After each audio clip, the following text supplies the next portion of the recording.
Olá, agradeço primeiramente a sua conexão nesse espaço de comunicação nosso que nos propomos aqui a trabalhar o tema das privatizações e suas consequências, principalmente ao setor elétrico brasileiro, muito embora trabalhamos muitas vezes reflexões sobre privatizações em geral.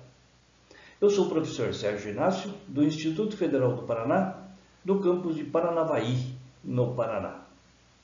Sou também diretor do Sindicato dos Engenheiros no estado do Paraná.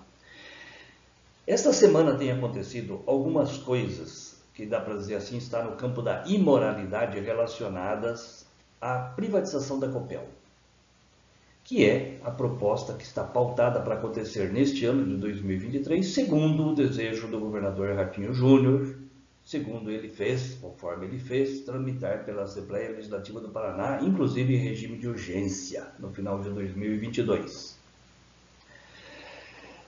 Para começar, fazer a informação ou a reflexão sobre o que tem acontecido esta semana no estado do Paraná em relação à questão da privatização da Copel, eu vou começar fazendo referência a um artigo que foi escrito pelo Paulo Clias, com o seguinte título: Relações incestuosas entre capital privado e setor público. Nesse artigo, ele descreve uma relação promíscua que existe entre o interesse privado na busca de tirar o maior proveito econômico-financeiro possível por meio da sua influência no interior do Estado. E o que está acontecendo no estado do Paraná? Vamos refletir juntos sobre isso.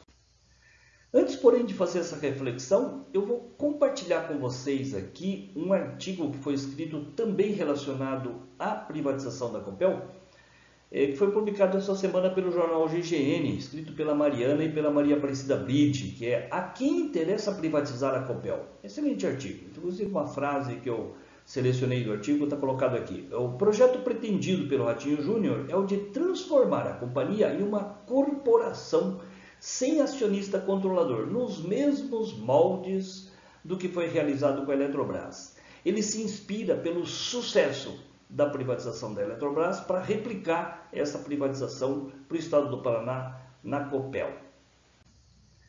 Esta semana foi notícia isso que reproduzimos aqui. Itaú e governo do Paraná discutem conciliação no STF envolvendo Copel.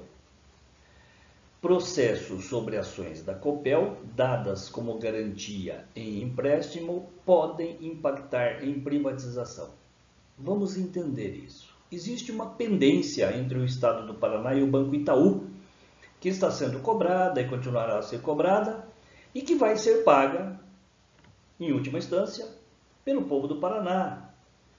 Vai ser paga imoralmente, incorretamente e inadequadamente pelo povo do Paraná.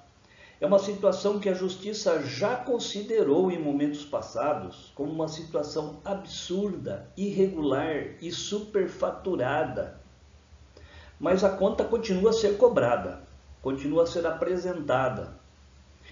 A exemplo do que se desdobrou essa semana com esse evento. Situações como essas precisam ser, primeiramente, denunciadas à sociedade, que precisa conhecer as situações, por ser imoral, mas principalmente por ser uma falta de respeito ao patrimônio público, que pertence a todos, não é uma propriedade privada, exclusiva de um banco, de um setor apenas.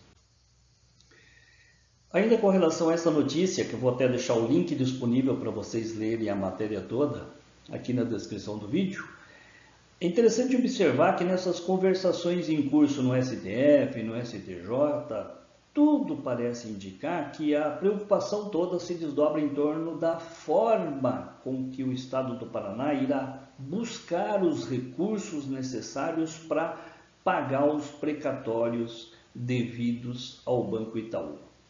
Em momento nenhum ele está questionando a moralidade, a legalidade, a regularidade desses precatórios. O foco de atenção nossa nesse vídeo é resgatar e apresentar a história dessa relação que chamamos aqui, cabe ser chamada de promíscua entre Banco Itaú e o governo do Paraná, tanto no passado quanto no presente, muito embora essa forma presente se apresenta de forma camuflada, como se fosse simplesmente uma herança do passado. Você não questiona a regularidade, então é uma relação promíscua também no presente. Sendo assim, vamos a essa história. A privatização do Banestado foi um negócio da China, mas que deveria ter sido um caso de polícia. As ações da Copel como garantias nas mãos do Banco Itaú tiveram a seguinte origem. 48,29% das ações da Copel foram dadas como garantias de precatório. Isso foi lá em 1998. Em determinado momento de 2005, a Justiça já considerou esse negócio como escandaloso e determinou a retirada dessas ações de garantia e solicitou sua nulidade por superfaturamento e ilegalidades. Por exemplo, aqui, notícia lá daquela época.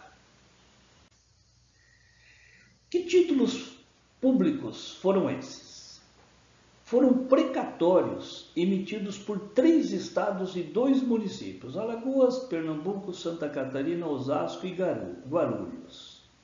Em 98, esses títulos podres são chamados títulos podres, são precatórios que foram comprados pelo governo do Paraná por 900 milhões de reais numa barganha, foi uma troca de interesses com vistas a receber um empréstimo na época para sanear o Banestado no valor de 3,8 bilhões de reais, com a intenção de torná-lo atrativo aos compradores. Este assunto foi objeto da CPI dos precatórios em 97. O Banestado foi vendido por 1,658 bilhões de reais, depois do governo do Paraná desembolsar 5,1 bilhões para sanear o banco. Então, a privatização do Banestado foi um negócio da China, mas deveria ter sido um caso de polícia. Gastou 5,1 bilhões de reais, ofereceu o banco para ser vendido por 400 milhões, vendeu por 4 vezes mais, falando, nossa, como nós ganhamos dinheiro para o Estado. E de troco, o Banco Itaú fica com a Copel. Você acha correto isso? Para finalizar, então, conforme artigo publicado essa semana pela Mariana e pela Maria Aparecida, a pergunta é: a quem interessa privatizar a Copel?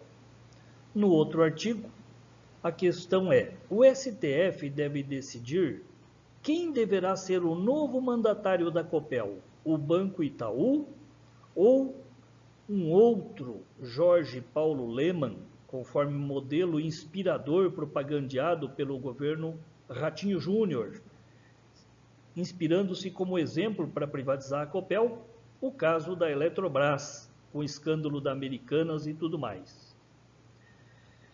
Então, há quem possa dizer que essa é uma relação entre lobo, que quer cuidar da pastagem de cordeiros, mas cabe discordar. É mais adequado dizer que é uma disputa entre lobos que brigam para definir quem terá direito a pastar o plantel de cordeiros.